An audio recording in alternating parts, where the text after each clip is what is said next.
Hello everyone, welcome back my channel. આજે આપણે reading જોઈશું. Read the passage. The Arjuna award is the highest sports honour in India. એ Arjun award એ આપણા ભારતનો સ્પોર્ટ્સનો એક રમતનો મહત્ત્વનો એવોર્ડ છે.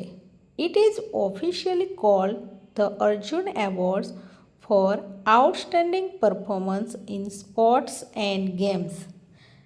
આ ઓફિશિયલી એટલે કે ઔપચારિક નામ છે, એનું આખું નામ છે Arjuna awards for outstanding performance. એટલે કે આઉટસ્ટેન્ડિંગ એટલે બહુ સરસ, ખૂબ ઉત્કૃષ્ટ પરફોર્મન્સ કર્યું હોય તેને આ એવોર્ડ આપવામાં આવે છે.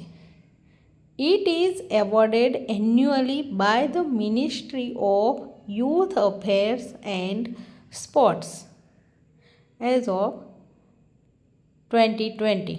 તો આ એવોર્ડ ક્યારે આપવામાં આવે છે? તો એન્યુઅલી મીનિંગ્સ દર વર્ષે આપવામાં આવે છે. અને કોણ આપે છે? તો ministry of youth affair and sports એટલે કે યુવા અને રમતગમતનું મંત્રાલય આપે છે. 2020માં એઝ ઓફ 2020માં the award includes a bronze statue of Arjuna. તો 2020માં શું સામેલ કરવામાં આવ્યું? તો બ્રોન્ઝ સ્ટેચ્યુ ઓફ અર્જુના એટલે કે બ્રોન્ઝ એટલે કાંસ્ય પ્રતિમા જે અર્જુનની આપવામાં આવે છે. સર્ટિફિકેટ એક પ્રમાણપત્ર આપવામાં આવે છે. સેરેમોનિયલ ડ્રેસ એટલે કે તે વખતે જ્યારે આપણે એવોર્ડ લેવા જતા હોય એ વખતે પહેરવાનો એક ડ્રેસ આપવામાં આવે છે. And cache prize of 15 lakh. અને કેશ એટલે કે કેશ આપણને પૈસા કેટલા આપવામાં આવે છે? તો 15 લાખ આપવામાં આવે છે. હવે અહીંયા જુઓ તો લિસ્ટ ઓફ અર્જુના એવોર્ડ રેસિપિયન્ટ્સ 2023. તો 2023માં જેને પણ અર્જુન એવોર્ડ મળ્યો છે તેમના અહીંયા નામ આપેલા છે. જેન્ડર એટલે જાતિ એટલે કે મેલ છે કે ફિમેલ, અને સ્પોર્ટ્સ એટલે કે કઈ રમતમાં મળ્યા છે. તો ફર્સ્ટ જોઈએ ઓજસ પ્રવીણ ડ્યોટેલ. તો એ આર્ચરી મિનિંગ્સ તીરંદાજી, તો મેલ. સેકન્ડ અદિતિ સ્વામી, એ આર્ચરી એ બી તીરંદાજી, એ કોણ છે? ફિમેલ. મુરલી શ્રીશંકર એથ્લેટિક્સ, અને કોણ છે? મેલ. એથ્લેટિક્સ મિનિંગ્સ તો ગોળા ફેંક, લાંબી કૂદ, ઊંચી કૂદ, પછી દોડ, એ એથ્લેટિક્સમાં આવે છે. પારુલ ચૌધરી, તો એ એથ્લેટિક્સ ફિમેલ. મોહમ્મદ હસમુદ્દીન બોક્સિંગમાં કોણ છે? મેલ, પુરુષ છે. આર વૈશાલી, એ ચેસમાં ફિમેલ. મોહમ્મદ સામી ક્રિકેટ મેલ. પવન કુમાર કબડ્ડી મેલ. રીતુ નેગી કબડ્ડી ફિમેલ. નસરીન શેખ ખોખો ફિમેલ છે. આ બધાને 10 જણને અર્જુન એવોર્ડ 2023માં મળ્યો હતો. હવે આગળ જોઈએ ધ અર્જુન એવોર્ડ્સ ઓનર્સ. તો કોને મળે છે? તો outstanding performance in sports and ગેમમાં. Second, what does the Arjun award include other then the statue. તો બીજું શું મળે છે સ્ટેચ્યુ સિવાય? તો certificate, ceremonial dress and a cash prize of Rs 15 lakh એટલે 15 લાખ રૂપિયા કેશ મળે છે. Third, which sport receive the maximum Arjun award in 2023. તો કયા સ્પોર્ટમાં સૌથી વધારે એવોર્ડ મળ્યા હતા? તો archery, athletics and kabaddi receive the maximum Arjun award in 2023. Have you your friend receive any trophy at your school, block, district, state or national level? If yes, write details. તો do it yourself, તમારી જાતે કરવાનું છે. 5, write the name of another sports award. Dronacharya award, major Dhyan Chand Khel Ratna. Read the story. અહીંયા આપણને એક વાર્તા આપેલી છે તે જોઈએ. એ તમારા જેવા છોકરાની જ છે વાર્તા. ચેન્જ ઓફ હાર્ટ એટલે હૃદય બદલાયું. Prabhat was 12 years old. પ્રભાતે 12 વર્ષનો હતો. He loved sports but he had one problem. તેને સ્પોર્ટ્સ એટલે રમતગમત બહુ ગમતું હતું, પણ તેનો એક પ્રોબ્લેમ હતો. He could not accept defeat. તે ક્યારેય ડિફીટ મિનિંગ્સ હાર, તો તે ક્યારેય એક્સેપ્ટ મિનિંગ સ્વીકાર, તો તે ક્યારેય સ્વીકારી શકતો ન હતો તેની હાર. આપણે પણ હાર તો ના સ્વીકારી શકીએ. વેન હી લોસ્ટ, જ્યારે તે હારી જતો.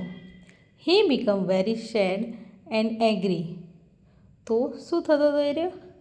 જ્યારે પણ તે હારી જતો હતો તો તે સેડ દુઃખી થઈ જતો અને ગુસ્સે થઈ જતો હતો. He had to win even if he was just playing marbles. તેને એમાં પણ જીતવું હતું કે જે એ લખોટી રમતો હોય એમાં પણ એને જીતવું હતું. માર્બલ્સ મિનિંગ લખોટી. તો જ્યારે એ રમત રમતા હોય ત્યારે પણ એને જીતવું જ ગમતું હતું. He felt so good when he won. એ ફેલ્ટ એટલે ફીલ થવું, એને બહુ જ સારું લાગતું હતું જ્યારે તે વોન એટલે જીતતો હતો. He did not want to give up that feeling. તે ક્યારેય આ જીતવાની ફિલિંગ છોડી શકતો ન હતો. He thought that losing was the worst thing. તે થોટ મિનિંગ્સ વિચારવું. તે વિચારતો હતો કે હારવું એ વર્સ્ટ મિનિંગ્સ ખરાબ, થિંગ મિનિંગ્સ વસ્તુ, એ સૌથી ખરાબ વસ્તુ છે. All his friends and parents knew about this. તેના બધા મિત્રો અને માતા પિતા પણ તેના આ વિશે જાણતા હતા. Prabhat would take part in a game only when he was sure of winning. તો પ્રભાત ત્યારે જ ભાગ લેતો હતો ગેમમાં જ્યારે તે શ્યોર એટલે કે ચોક્કસ હોય કે હું આ રમતમાં જીતી જઈશ. Badminton was a sports he was good at. હવે બેડમિન્ટન હતું એમાં એ સારો ખેલાડી હતો. So he never miss a badminton match. તેથી તે ક્યારેય બેડમિન્ટન મેચ રમવાનું છોડતો નહીં. The coach had friendly matches every last Friday of the month. હવે કોચ એ મૈત્રીસભર રમતો રાખતા હતા. ક્યારે? તો મહિનાના છેલ્લા શુક્રવારે. Prabhat waited for these matches eagerly. અને પ્રભાત આ મેચની રાહ ઈગરલી મિનિંગ્સ આતુરતાથી રાહ જોતો હોય છે. One day a new student join Prabhat school. એક દિવસ પ્રભાતની સ્કૂલમાં એક નવો વિદ્યાર્થી આવ્યો. His name was Surya. તેનું નામ સૂર્યા હતું. Surya was also an excellent badminton player. તે એક સરસ મજાનું બેડમિન્ટન પ્લેયર હતું. So very soon Prabhat and Surya were chosen to play a round against each other during a friendly match. તો બહુ જલ્દી જ પ્રભાત અને સૂર્યાને બંનેને પસંદ કરવામાં આવ્યા એકબીજાની સાથે ઈચ અધર મિનિંગ્સ એકબીજાની સાથે રમવા માટે. Prabhat's friend had to keep the score for their match. અને પ્રભાતના મિત્રને તેમનો સ્કોર ગણવા માટે રાખ્યો હતો. Prabhat prepared for the match very seriously. તો પ્રભાત એ મેચ માટે ઘણી સિરિયસથી એટલે કે ગંભીરતાથી તૈયારી કરતો હતો કેમ કે એને મેચ ગમે તેમ કરીને જીતવાની હતી. સૂર્યા ઓન ધ અધર હેન્ડ. બીજી તરફ સૂર્યા વોઝ રિલેક્સ્ડ. એ કેવો હતો? એકદમ શાંતિવાળો, રિલેક્સ હતો. He walked about the whole time. તે હંમેશા ચાલતો રહેતો. Smiling and cracking jokes. તો હસતો રહેતો અને જોક્સ કરે અને હસતો રહેતો એટલે કે ખુશ રહેતો હતો. બટ ઓન ફ્રાઇડે, પણ શુક્રવારના દિવસે એટ ધ બેડમિન્ટન કોર્ટ એટલે કે બેડમિન્ટનના મેદાનમાં હી પ્લેડ બ્રિલિયન્ટલી. તેણે ખૂબ સરસ રમત રમી. He won points again and again. તેણે પોઈન્ટ્સ વધારે ને વધારે કરવા લાગ્યો. પ્રભાત ગોટ સ્કેર્ડ. પ્રભાત ડરી ગયો. સ્કેર્ડ મિનિંગ્સ ડરી જવું. He thought he would lose. તેણે વિચાર્યું કે હું હારી જઈશ. He thought of a cunning trick. તેણે એક લુચ્ચી ટ્રીક સૂઝી. He signalled his friend to change the score in his favour. તેણે તેના મિત્રને સિગ્નલ આપ્યું, ઈશારો કર્યો. હિઝ ફ્રેન્ડ તેના મિત્રને, કેમ કે એ સ્કોર માટે કોણે રાખ્યો હતો? તો પ્રભાતના મિત્રને રાખ્યો હતો. તો એને ઈશારો કર્યો. The score in his favour. તેના ફેવરમાં એટલે કે તેની તરફ વધારે સ્કોર કરવાનો ઈશારો કર્યો.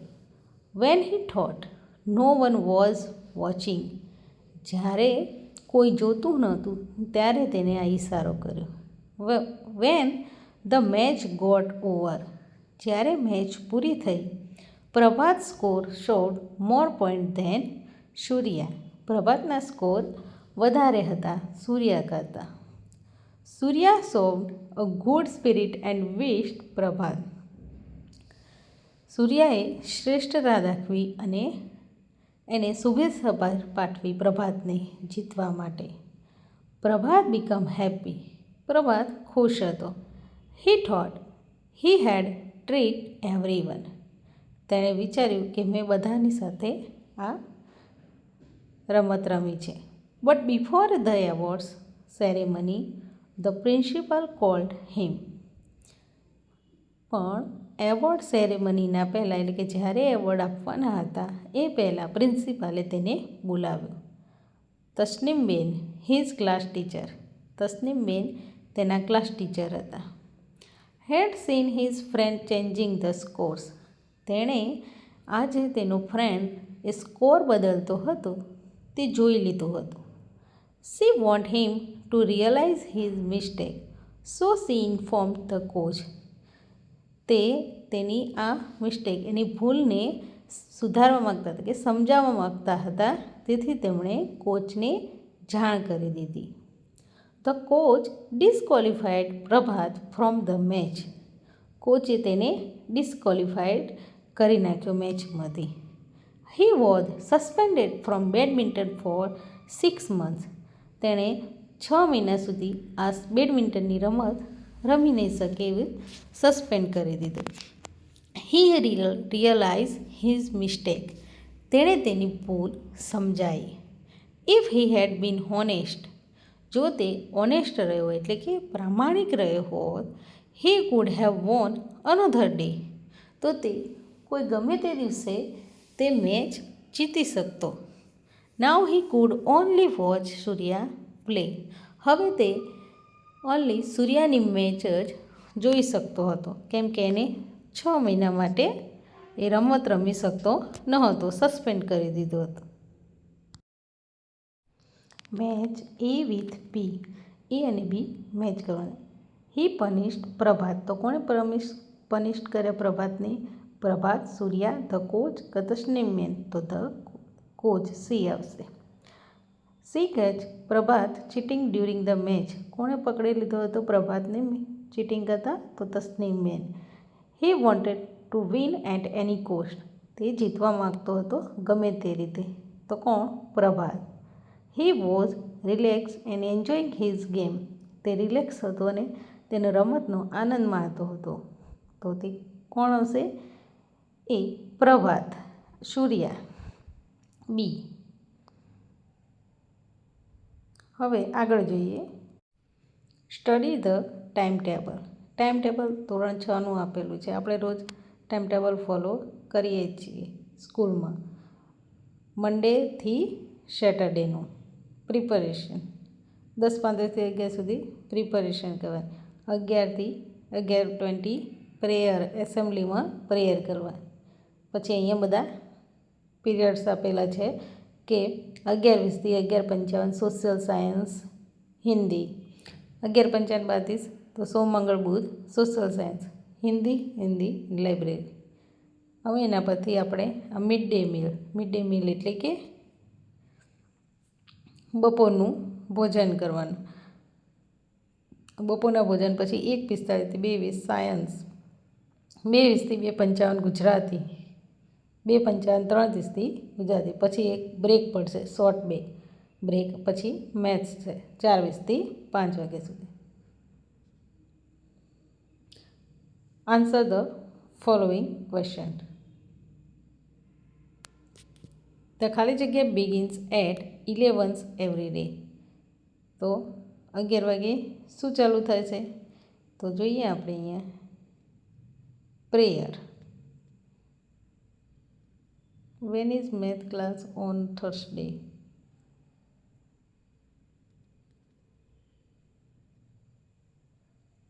સોમ, મંગળ, બુધ, થર્સડે મેથ્સ ક્લાસ ક્યારે છે? આપણે જે આગળ ટાઈમ ટેબલ જોયું એના પરથી આપણે આ ક્વેશ્ચન જોવાના છે.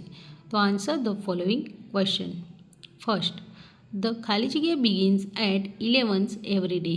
તો શું હતું? પ્રેયર. તો prayers begins at 11 every day. Second, when is maths class on Thursday? તો થર્સડે મેથ્સનો ક્લાસ ક્યારે હોય છે? તો ટાઈમ ટેબલમાંથી જોઈને બતાવો. તો we have maths class at 12:30 PM to 1:05 PM on Thursday.